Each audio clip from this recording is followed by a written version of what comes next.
హల్లెలూయా. మన ప్రభువును రక్షకుడైన యేసుక్రీస్తు యొక్క పరిశుద్ధ నామములో మరి కూడి ఉన్న మీ అందరికీ నా హృదయపూర్వకమైన శుభాలు తెలియపరుస్తున్నాను. మరి ప్రత్యేకంగా మరి ఈ సభకు అధ్యక్షత వహించి నడిపిస్తున్న స్థానిక దైవజనులు పాస్టర్ జాన్ గారికి నా ప్రత్యేకమైన వందనాలు. అలాగే వేదికను అలంకరించిన దైవజనులందరికీ పేరు పేరున నా ప్రత్యేకమైన వందనాలు తెలియపరుస్తున్నాను. సమయంలో ఒక లేఖన భాగాన్ని మనం చదువుకున్నాము. కీర్తన గ్రంథము 103వ కీర్తన మొదటి వచనము. కీర్తన గ్రంథము 103వ కీర్తన మొదటి 2 వచనాలు చదువుతాను, జాగ్రత్తగా ఆలకించండి. నా ప్రాణమా యెహోవాను సన్నుతించుము, నా అంతరంగమునున్న సమస్తమా ఆయన పరిశుద్ధ నామమును సన్నుతించుము. నా ప్రాణమా యెహోవాను సన్నుతించుము, ఆయన చేసిన ఉపకారములలో దేనిని మరవకము. ప్రభు ఈ వాక్య భాగమును దీవించునుగాక. ఆమేన్. చిన్న ప్రార్థన. మహోన్నతుడా, మహాగణుడా, సర్వాధికారి యేసు ప్రభువా, ఈ పరిశుద్ధమైన శ్రేష్టమైన నామానికి వందనాలు, స్తోత్రాలు తండ్రి. ఈ సాయంకాల సమయంలో మరొకసారి ప్రభువా నీ కృపా సింహాసనాన్ని మీరు సమీపిస్తూ ఉండగా కల్వరి శిలువలో మా కొరకు మీరు కాచిన పరిశుద్ధమైన రక్తాన్ని బట్టి వందనాలు ప్రభువా. నాయన మా ప్రియ సహోదరి నీ ప్రియ కుమార్తె నాయన పద్మావతి టీచర్ గారిని బట్టి నీకు వందనాలు ప్రభువా. వారి యొక్క జీవితంలో మీరు చేసిన ప్రతి మేలును బట్టి నీకు వందనాలు చెల్లిస్తున్నాం తండ్రి. ఈ సమయంలో వారి యొక్క పదవి విరమణ నిమిత్తం తండ్రి ఈ యొక్క కృతజ్ఞత కూటంలో మేమందరం కూడా కూడుకోవడానికి మీరు సహాయం చేశారు. ఇప్పటి వరకు పాటల ద్వారా నీ నామాన్ని మేము గణపరిచి ఉన్నాం. ఆయన నీ దాసుని మీరు నిలబెట్టి కొన్ని మాటలు మాతో మాట్లాడారు, అందును బట్టి నీకు వందనాలు తండ్రి. ఈ సమయంలో చదవబడిన వాక్య భాగాన్ని మీరు దీవించండి, ఆశీర్వదించండి. నీ వాక్యం ద్వారా నాతో మాతో మాట్లాడి మహిమ పొందమని యేసుక్రీస్తు పరిశుద్ధ నామములో ప్రార్థిస్తున్నాం తండ్రి. ఆమేన్. మన ప్రభు అయిన యేసుక్రీస్తు యొక్క పరిశుద్ధ నామమునకు మహిమ కలుగునుగాక. మరి ప్రత్యేకంగా ఈ సమయంలో మరి పద్మావతి టీచర్ గారికి నా యొక్క ప్రత్యేకమైన వందనాలు తెలియపరుస్తున్నాను. మరి దేవుడు వారి యొక్క జీవితంలో మరి గొప్ప కార్యములు చేస్తున్నారు. మరి ఇక్కడ మనం చూస్తున్నాం, మరి వారు ఉపాధ్యాయునిగా మరి 32 సంవత్సరాలు వారు సంపూర్తి చేసి మరి ఆ పదవిని సగౌరవంగా మర్యాద పూర్వకంగా ఆరోగ్యకరంగా విరమించడానికి దేవుడు సహాయం చేశాడు. బైబిల్ చెప్తున్నది, మన విశ్వాసమునకు కర్తయు దానిని కొనసాగించువాడైన యేసు వైపు చూస్తూ మన ఎదుట ఉంచబడిన పందెములో ఓపికతో పరిగెత్తుతూ మన దేవుని వాక్యం సాగిస్తా ఉన్నది. నిశ్చయంగా కార్య ఆరంభము కంటే కార్యాంతము గొప్పదని వాక్యం సాగిస్తా ఉంది. మరి పద్మావతి టీచర్ గారు మరి వారి యొక్క ఉపాధ్యాయ వృత్తిలో ప్రవేశించిన దినము కంటే మరి దానిని వారు ఎంతో గౌరవంగా మర్యాదగా ఘనంగా ముగించగలగటం అనేది దేవుని యొక్క కృప ఉన్నది. అందును బట్టి దేవునికి నేను వందనాలు తెలియపరుస్తున్నాను. మరి ప్రారంభంలో మరి జోసెఫ్ మాస్టర్ గారు చెప్పినట్లుగా ప్రత్యేకంగా మన దేశంలో మరి ఉపాధ్యాయులకి చాలా గొప్ప విలువనిస్తాం మన సమాజం. మరి ఎందుకనగా ఉపాధ్యాయులు టీచర్స్ ఆర్ సెకండ్ పేరెంట్స్ అన్నమాట. అంటే ఉపాధ్యాయులు రెండవ తల్లిదండ్రులు. అలాగే తల్లిదండ్రులు వారి మొదటి ఉపాధ్యాయులు అయి ఉన్నారు. నిశ్చయంగా అది చాలా గొప్ప బాధ్యత కలిగిన వృత్తి. సమాజంలో ప్రతి రంగంలో నిష్ణాతులైన వ్యక్తులందరూ కూడా ఆ ఉపాధ్యాయుల చేతుల నుండి రావటం జరుగుతూ ఉంది. కాబట్టి సమాజ నిర్మాణకులు మరి ఆ సమాజంలో ఒక ఉన్నతమైన పౌరులుగా ఏర్పడే వారి యొక్క మనసులను సరైన కోణంలో ఒక నీతి, నిజాయితీ, దేశాభివృద్ధి, దేశభక్తి, ఒక మంచి విధానంలో వాళ్ళ మంచి అవకాశం మరి ఆ ఉపాధ్యాయ వృత్తిలో ఉన్న వారికి దొరుకుతుంది. మరి అలాంటి వృత్తిలో వారు ఉండటం, ఆ వృత్తిని ఇంత గౌరవంగా ముగించగలగటం అనేది దానిని బట్టి నేను ఎంతగానో దేవుడు స్తుతిస్తున్నాను. మరి సహోదరికి ప్రభువైన యేసుక్రీస్తు యొక్క నామములో నా శుభములు తెలియపరుస్తున్నాను. ఈ సమయంలో మనం చదివిన లేఖన భాగాన్ని మనం గమనించినట్లయితే అనేక భాగాలు ఉన్నాయి. దైవజనులు ఎస్ఐ గారు కూడా చక్కటి విషయాలు వారు మాట్లాడారు. కానీ సమయం కొంచెం అనుకూలంగా లేదు. ఏది ఏమైనప్పటికీ దేవుడు సమస్తాన్ని సమకూర్చేవాడై ఉన్నాడు. ఇక్కడ కీర్తనకారుడు దావీదు అంటున్నాడు, నా ప్రాణమా యెహోవాను సన్నతించుము, నా అంతరంగమున్న సమస్తమా ఆయన పరిశుద్ధ నామమును సన్నతించుము. ఎందుకు ఆయన నామాన్ని మనం స్తుతించాలి, ఎందుకు ఆయన నామాన్ని మనం గణపరచాలి అంటే ఆయన చేసిన ప్రతి ఉపకారమును బట్టి ఆయనను మనం స్తుతించవలసిన వారమై ఉన్నాము. నిజమే ప్రియమైన దేవుని బిడ్డలారా, ఈరోజు ఒక పనిని మనం ప్రారంభించి ఆ పని ప్రయోజనకరంగా ముగించి ఆ పనిని బట్టి మనం సంతోషించగలగాలి అంటే అది దేవుని కృప ఉన్నది. అందునిమిత్తమే బైబిల్ గ్రంథం చెప్తున్నది, నువ్వు కష్టపడి పని చేసి ఆహారాన్ని సంపాదించుకుని ఆహారాన్ని భుజించి తృప్తి పొందటం అనేది అది యెహోవా వలన కలిగిన కార్యమై ఉన్నది. కొంతమంది కష్టపడతారు, కొంతమంది సంపాదిస్తారు, కొంతమంది తింటారు, కానీ వారికి తృప్తి అనేది ఉండదు. వారు ఎంతో ప్రయాసపడి గొప్ప గొప్ప కార్యాలు సాధిస్తారు. ఆ కార్యాలు సాధించిన తర్వాత వారు వెనక్కి తిరిగి చూసుకుంటే ఆ కార్యాలను సాధించడం వలన వారికి కలిగిన తృప్తి అనేది ఏమీ ఉండదు. కానీ ఈరోజు దేవునిలో మనం ఉన్నప్పుడు, నిజముగా దేవుని వాక్యాన్ని మనం ఎరిగినప్పుడు, మన జీవితంలో మనం చేసే వాటన్నిటికీ కారణం దేవుడే అని మనం గ్రహించినప్పుడు ఏమవుతుందంటే మన జీవితంలో ప్రతి చిన్న కార్యాన్ని బట్టి మనం దేవునిని స్తుతించగలిగిన వారిగా ఉంటాము. ఎప్పుడైతే మనం దేవుని స్తుతించగలుగుతామో, ఎప్పుడైతే దేవుని బట్టి ఆనందించగలుగుతామో, ఎప్పుడైతే దేవుడు మనకిచ్చిన బాధ్యతను బట్టి మనం సంతోషించగలుగుతామో, అప్పుడే నిజమైన మన జీవితానికి ఒక అర్థాన్ని మనం ఇవ్వగలిగిన వారుగా ఉంటాం.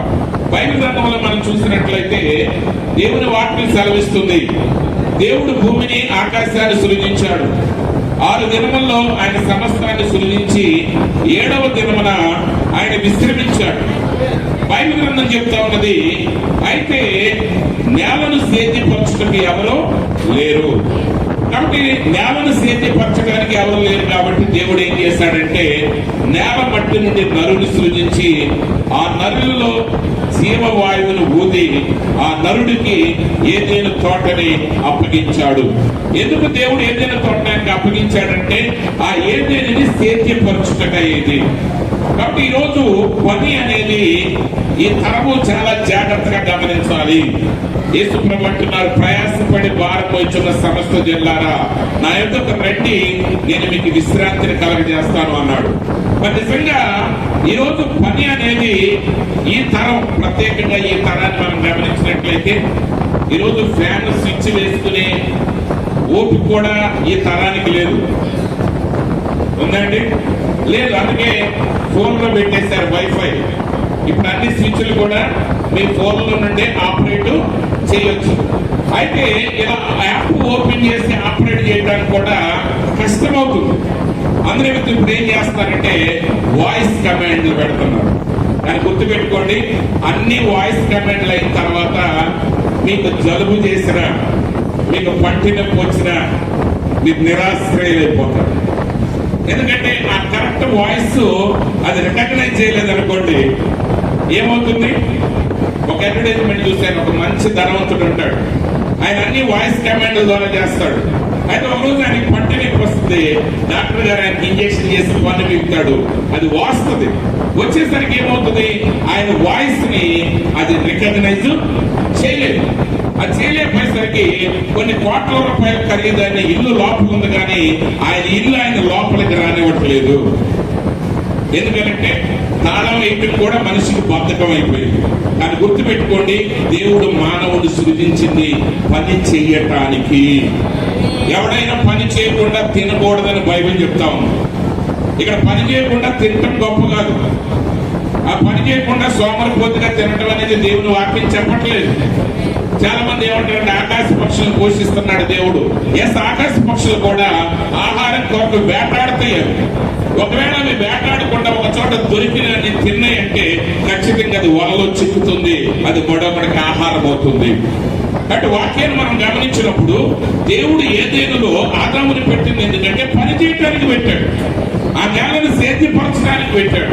ఈరోజు మానవులంగా మనందరం కూడా గమనించాల్సింది ఏంటంటే దేవుని సృష్టిలో ఉన్న పొరపాట్లు అవి ఇవి అని ఉన్నాయని చెప్పటం కాదు.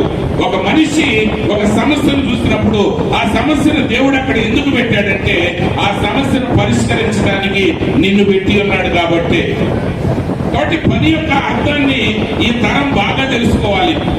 ప్రత్యేకంగా నవతరం ఏం చేస్తుందంటే ఈ వాట్సాప్లకి యూట్యూబ్లకి అలవాటు పడిపోయి ఎవడో పని పనులు చెప్తూ ఉంటాడు.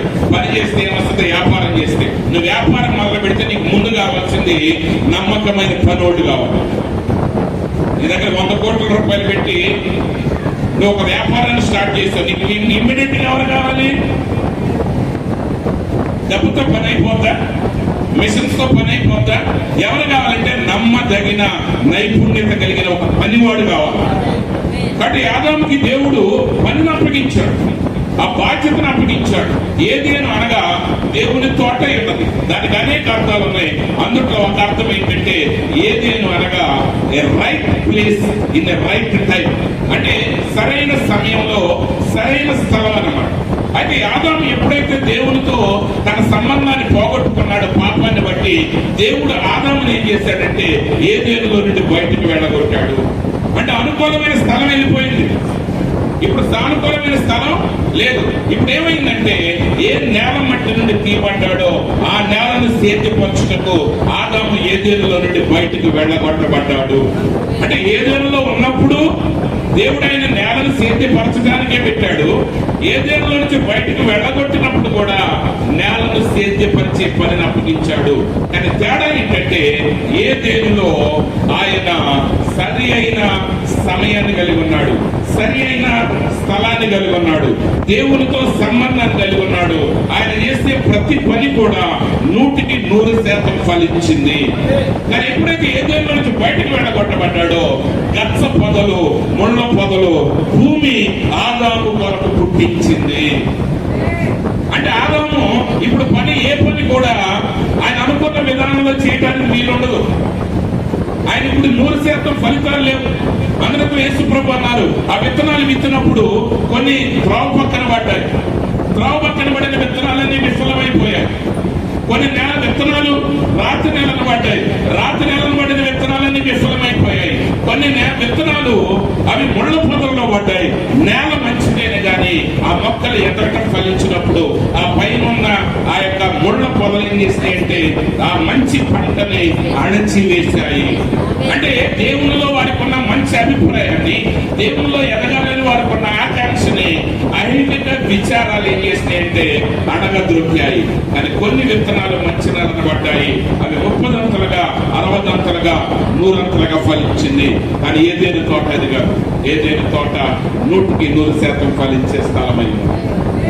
అయితే ఇప్పుడు ఏదేని తోట అనేది ఎక్కడ లేదు. కానీ ఈరోజు ప్రియమైన సహోదరి సహోదరులారా, ఎవరైతే యేసు క్రీస్తులో ప్రవేశిస్తారో, ఎవడైనా క్రీస్తు యేసునందున్న ఎడల వాడు నూతన సృష్టి. ప్రభు అంటున్నాడు, ప్రయాసపడి భారం వచ్చిన సమస్త జనులారా నా యొద్దకు రండి. యేసు ప్రభు మాట విని ఆయన శిష్యులు ఆయన దగ్గరికి వచ్చారు. ఆయన కొరకు వారు మరణించారు. కానీ అది భారంగా ఎంచలేదు. ఎందుకంటే ఒక్కసారి నువ్వు యేసు క్రీస్తుతో నువ్వు కలిసిన అనుభవాన్ని కలిగి ఉంటే నీ పనిలో నీ ప్రాముఖ్యతను గుర్తిస్తావు. ప్రియమైన సహోదరి సహోదరుల, మరి పద్మావతి గారు టీచర్ గారు మరి ఆ పనిని వారు సంపూర్తి చేయగలిగారు. ఈరోజు మన పనిని మనం సంపూర్తి చేయగలగాలంటే మనం చేసే పనిలో మన భారాన్ని లేక మన పనిని సులువుగా మనం చేయగలగాలి అంటే మనం చేసే పని మనకు ప్రయోజనకరంగా ఉండాలంటే ఏం చేయాలి? బైబిల్ చెప్తుంది, యెహోవా యందు భయభక్తులు కలిగి ఆయన త్రోవను నడుచు వారందరూ ధన్యులు. నిశ్చయముగా నీ చేతుల కష్టార్జితమును నీవు అనుభవించగలవు. నీ కష్టార్జితాన్ని నువ్వు అనుభవించాలంటే నువ్వు యెహోవా యందు భయభక్తులు కలిగి పని చేయాలి. నువ్వు యెహోవా యందు భయభక్తులతో నడవాలి. నీ లోకంలో వ్యర్థమైన వాటి మీద కాదు మనం దృష్టి పెట్టాల్సింది. ఇవన్నీ మనకు అవసరమే. అని ప్రభు అన్నారు, మొదటిగా నా నీతిని రాజ్యాన్ని వెతకండి, అప్పుడు అవన్నీ మీకు అనుగ్రహించబడతాయి. ఎందుకంటే నువ్వు ఎప్పుడైతే దేవుని రాజ్యంలో ఉన్నావో, దేవుని చిత్తాన్ని నెరవేర్చేవాడిగా ఉన్నావో, దేవుని యందు భయభక్తులు కలిగి ఉన్నావో, దేవుడు అన్నిటినీ నీకు అనుగ్రహించే దేవుడై ఉన్నాడు.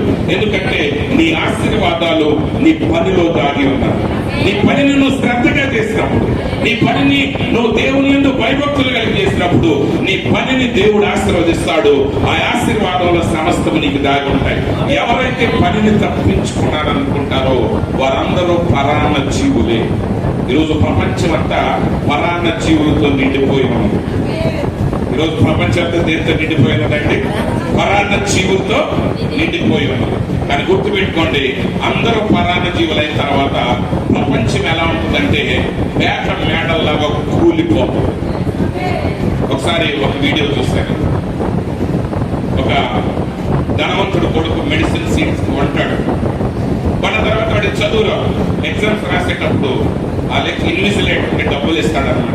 ఏమంటే నేను సింపుల్ రాస్తున్నాను, దాన్ని పట్టుకోకుండా ఉండటానికి డబ్బులు ఇస్తే ఆ ఇన్విజిలేటర్ ఏం చేస్తాడంటే ఆ లెక్చరర్ గారు డబ్బులు తీసుకుని వాడి స్లిప్పులు రాయనిస్తాడు. కొంతకాలం తర్వాత ఆయన ఒకసారి లెక్చర్ ఇచ్చేటప్పుడు ఇంటి నుండి ఫోన్ వస్తుంది, డాడీ అమ్మ పడిపోయింది, ఆమె అపస్మారక స్థితిలో పడిపోయింది, ఆమె అంటే హాస్పిటల్లో జాయిన్ చేసి మీరు రెండంటే ఈ లెక్చరర్ గారు పరుగున కారు వేసుకుని హాస్పిటల్కి వెళ్తాడు. హాస్పిటల్కి వెళ్ళేసరికి ఆ కుమార్తెను కొడుకుని అడుగుతాడు, ఎలా ఉంది అమ్మ అంటే కండిషన్ చాలా సీరియస్ గా ఉంది, లోపల ఆపరేషన్ చేస్తున్నారు అని చెప్పాడు. కొద్దిసేపు తర్వాత ఆపరేషన్ థియేటర్ ఓపెన్ అవుతుంది. ఆ ఆపరేషన్ థియేటర్ ఓపెన్ డాక్టర్ గారు బయటకు వస్తాడు. ఆయన వచ్చి అంటాడు, సారీ సార్, మీ ఆవిడని నేను కాపాడలేకపోయినట్టు అన్న తర్వాత ఆ మాస్క్ తీస్తాడు. ఆ మాస్క్ తీస్తే ఎవరంటే ఒకప్పుడు అతని దగ్గరే ఈయన లెక్చరర్ గారు డబ్బులు తీసుకుని ఏం చేశాడంటే వాడికి అర్హత లేకపోయినా వాడిని డాక్టర్ అయ్యేటట్టు చేశాడు. చూసారా? ఖచ్చితంగా మనం సమాజాన్ని మనమే కట్టుకోవాలి. మన సమాజాన్ని మనం కట్టకుండా నువ్వు దేవుణ్ణి దెయ్యాన్ని నిందిస్తే ప్రయోజనం లేదు. ఎందుకంటే దేవుడు మానవుడికి పని అప్పగించాడు. ఆ పనిని ప్రతి మనిషి యథార్థంగా చేయగలగాలి. నీ పని ప్రజలకు కనబడవచ్చు. కొన్ని పనులు సమాజం చూస్తే, కొన్ని పనులు సమాజం చూడవు. కానీ ప్రతి పని విలువ దానిని నియమించిన వారికి తెలుసు. దైవజనులు చెప్పినట్లు ఒక సమయం రాబోతుంది, నీ పనికి తగిన బహుమానాన్ని నువ్వు పొందుకోబోతున్నావు. ఆ బహుమానాన్ని ఇచ్చేవాడు మానవుడు కాదు, కానీ ఆ బహుమానాన్ని ఇచ్చేవాడు దేవుడై ఉన్నాడు. దైవజనుడు బ్రహ్మం గారి గురించి మనం విని ఉన్నాం. ఆయన పరిచర్యలు ఆయన చేసిన పని శాశ్వత కాలం నిలిచి ఉన్నది. అలాగే టీచర్ గారు కూడా ఇంకా భవిష్యత్తులో మరి నిజానికి కొన్ని వచనాలు నేను చదవాలనుకున్నాను, నాకు సమయం లేదు. కానీ 92వ కీర్తన చెప్తుంది, తమ దేవుడు నీతిమంతుడని ఆయన యథార్థపరుడని వారు ప్రకటించుటకు ముసలితనమునందు వారు మోగివేయుదురని ఉంది. ఇంగ్లీష్ లో రిటైర్మెంట్ సమయంలో కూడా అంటే పదవి విరమణ అనేది టీచర్ గారికి నేను చెప్తున్నాను, జీవిత ముగింపు కాదు. ఎందుకనగా మోషే 120 సంవత్సరాలు బ్రతికాడు. ఆయన చూపు పోలేదు, ఆయన కాలులో ఉన్న శక్తి తగ్గలేదు. పరిపూర్ణమైన శక్తి కలిగిన వాడుగా మోషే ఉన్నాడు. కాబట్టి చాలా సార్లు మన దేశంలో ఏమవుతుందంటే జాబ్ చేసేటప్పుడు చాలా యంగ్గా యవనస్తుల్లాగా హుషారుగా ఆరోగ్యవంతులుగా కనపడతారు. కానీ రిటైర్ అయిపోయిన 1 year లోనే ఒక 10 సంవత్సరాలు 20 సంవత్సరాలు గడిచిపోయినట్టుగా కనపడుతుంది. ఎందుకంటే వాడు అనుకుంటారు మా పని అయిపోయింది కదా, మేము ఏం చేసేది ఏం లేదు కదా అనుకుంటారు. లేదండి, ఈ జీవితము అనేది శాశ్వతమైనది కాకపోయినా ఈ లోకంలో నీలో ఉన్న జీవం శాశ్వతమైనది. ఉద్యోగం అనేది, మన పని అనేది ఒక భాగం మాత్రమే.